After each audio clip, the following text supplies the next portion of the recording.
Эс аудио үзүүлж байна. Хэрв та бэлэн бол чиглэж үзье.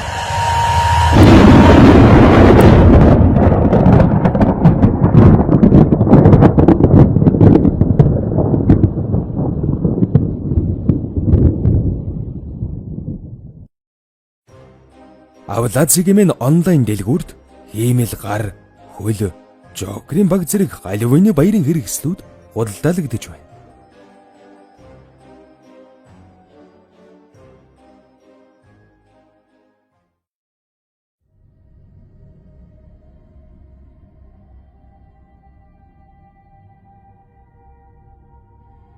Амдамжсан яриа. Хэдэн жилийн өмнө 7 гадаад хүн дагуулад говьор аялаж байлаа. Аялал маань эхэндээ сайхан байсан. Сонин содон газруудаар гайхан биширч яваад бүгдээрээ л бөөн баяр хөөртэй байсан юм. Гэтэл 5 дахь хоног дээр баян цаг хэмээх динозаврын яс олдсон гэд газар ирэхэд орой болсонд эндээ майхан сав бариад хоног өлий. Заавал жуулчны бааз руу очиж яах юм гээд тэндээ майхан саван барьцгааж хоолундон хийж идэцгэж байтал нар жаргаваа. Хоорондоо нэлдвиг ярилцсан инээлдэж их л хөгжилтэй сууцгаас юм.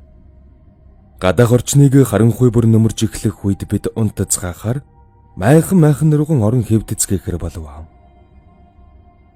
Бийж майханд ороод үүдэг цэглгаанд хаажхаад унтахаар хэвтлээ. Аялаж яваа болохоор бие минь ядарчихсанд толгой тавиад л шууд дуг хийчихвэж. Тэгсэн шүндүнд гадаа нохоо хуцах чимээнэр бисэрсэн юм. Юу нохоо байдаг вүлээ? Хойр хавьд айл байсан юм бах та гэж бодоод гарч харлаа. Юу ч байдаггүй. Эргэн тойронд гэрэлдэж үзэгдэх зүйлс ч алга. Тэгэхээр шинийн цэнгэг агаар дүүрэн амьсгалж хаад буцаад майхандан ороод хэвдтэл гадаа хүмүүс юм яриад болдоггүй. Тэгснэн хүрзээр газар хож байгаа чимээ сонсдож эхэлсэн юм. Миний хамаг би сөлдөж айгаад хэмбэ хэмээн майхан дотроос чанга гихч нь хашгирлаа. Тэгсэн хариу хэлэх юу ч сонсдсонгүй.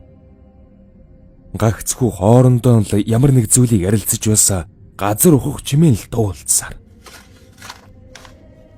Би айсандан цүнхэндээ байсан гарч идэнгийн яарч сандрын уудалсаа гаргаж ирээд асаагаад хэсэг чимээ чагнавал өнөө хүмүүсийн чимээ дахин дуулдахаар нь сандраад майхнаас гүн гарч жолоож ахын майхан руу хамхам орлоо. Тэрээр миний орж ирсэн чимээ нэрсэрсэн бол л та. Нэгнүдээ нухалсаар өндөж над руу хэмбэ гэж хэлсээр хардсан юм. Би хариуд нь аха гадаа хүмүүс юм яриад газар ухаад байгаа чимээ сонсогдоод байна. Танд сонсогдож байна уу? Тэг гараад тарахаар юу ч байхгүй бах юм. Гэвэл гүй чи чинь зүудлээд яваад байгаа юм уу та? Гэлээ. Тэгсэр ах өндийн босч ховдсан өмсөд цуг гарч харвал юу ч харагдаагүй юм. Бас өнөгчмээ дуултаагүй. Тэгэхээр би ахад хандан та машиныхаа гэрэл асаата гэдэг гэрлийг нь асаалгавал бас л юу ч харагдсангүй. Хов хоосон л газар байсан. Ах гэрлэн унтрааж машиныхын дөлхүүрийг сугалж хаад надад хамгийн ойрхон говийн айлууд биднээс 1 гаруй километрийн цаана байгаа шүү дээ гэж хэлсэн юм. Энэ явдал санаанаас минь ер гардаггүй. Тэр хоорондоо юм ярилцах чимээ надад маш дод сонсогдож байсан. Бүр яг майхны гадаал хүмүүс яриад байгаа юм шиг. Гэхдээ яг юу яриад байсныг нь би санахгүй. Бас тэр хүрзээр газар ухах чимээ.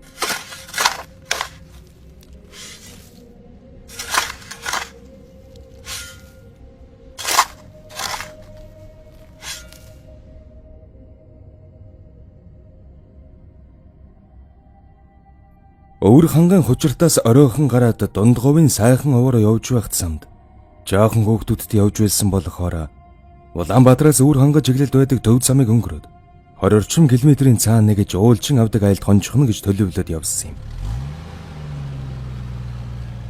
Шөнийн харанхуй нөмөрсөн хээр талаар хурдалсаар явбал замын талаас бороо орж ирлээ. Борооны туслууд машины салхивчны шилэн дээр урсгад шил арчигч бүгдийг нь заналтай нарахгүй хоёр тийш нь займжуулна. Эргэн тойрон эл хойл. Явах замд ганц нэг машин зөрөн өнгөрөх нь хачин их хань болж байлаа. Жуулчин авдаг айлын дожиж нэг гэр аваад сайхан гал түлэд дулаахан хонно гэсэн бодолтой байсан юм л да. Тэгээд замдан хоноглохоор зорьсон айлын хайж явсаар олоод очтол өнөөх айлын хүн нь харин гал төлөөлөхгүй гэр шатаачхан. Манай монголчууд ер нь балиар заваан үлс гэгчлэн өглөж гарсан юм. Ингэж хачин юм яриад уухаар нь дэсэлгүй уур хүрээд тэр хүнтэй нь муудалцаад тэнэг мэдрэлээр нь дуудалцаад салцгаасан юм л да. Тэгээд тэр газраас нь хөдлөөд цааш 5 км орчим явж байгаад нэг талдан хадтай нөгөө талдан довтой гайгүй нөмөр газар олдохоор нь тэнд майхнан бариад хоноглохоор шийдэв. Гэхдээ ихэндэн зүгээр л байсан юм. Ер нь бол надад бол зүгээр байсан юм л та. Тэгсэн яг шүн унтаж байсан чинь 5 настай дүү маань гинэд чарлаж босч ирээд баахан уйлж тонгожсоор сүулдэ бүр майхнаас гарч зүгтаад ухаар нь гарж идэн уц цэргийнхэн гэрлийг асааж үж арай гэж тайвшруулан хонсон. Яг юу болсныг мэдэхгүй ч тэр шүн лав надад үнэхээр амар байсан. Би нэг ойдоо хүүхэдтэй явж байсан болохоор шүнжин цагаан дээр их юм уншаад зурамч хийлгүй хонсон.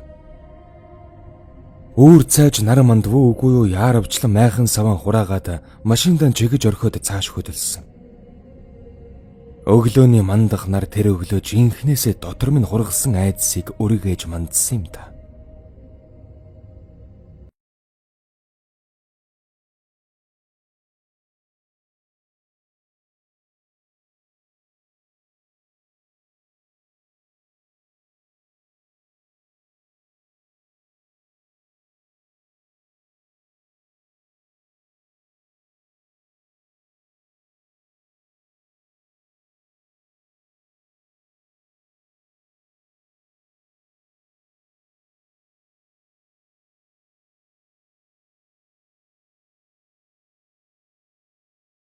Байсан юм л да.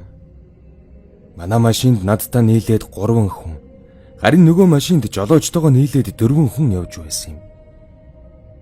Аян замын туршид нөгөө машинтай хэд маань биднээс арай төрүүлээд явж байлаа. Харанхуй эзгүү хээр талд зөвхөн бид хоёрын машины гэрэл тусан явах нь эвгүйцсэн мэдрэмж төрүүлнэ. Гэхдээ ядаж байгаад элдв балаа сүнс чөтгөр гэсэн юмс хүн хүний ам дамжсан зүйлс олон сонсож байсан болохоор тэр байх л да. Тэгээд мөрөн орохын наахантай нэг мундаг өндөр хайрхан байна.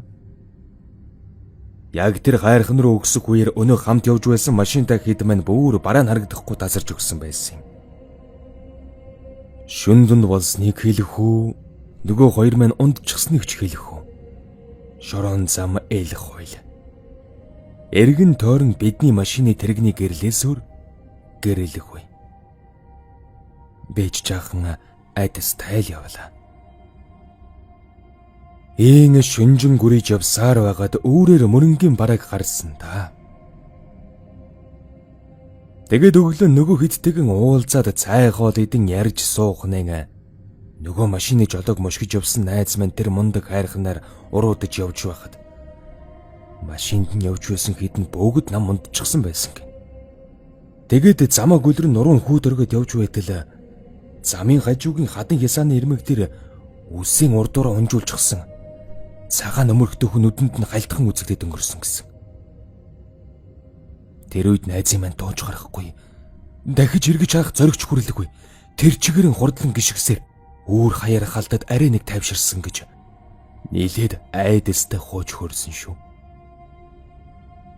Ерөн шөнө эзгүй хээр талд машин барьж явхад хамт яваа хэдэн ундчих юм бол яг л ганцаархнаа харанхуй талд явж байгаа юм шиг л эвгүй мэдрэмж төрдөг юм лээ.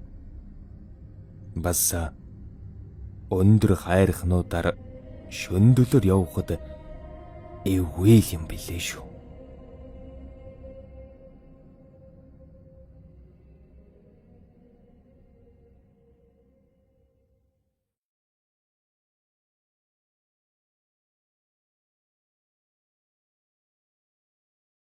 Энэ удаагийн бичлэгийн спонсор Авлацыг эмэн.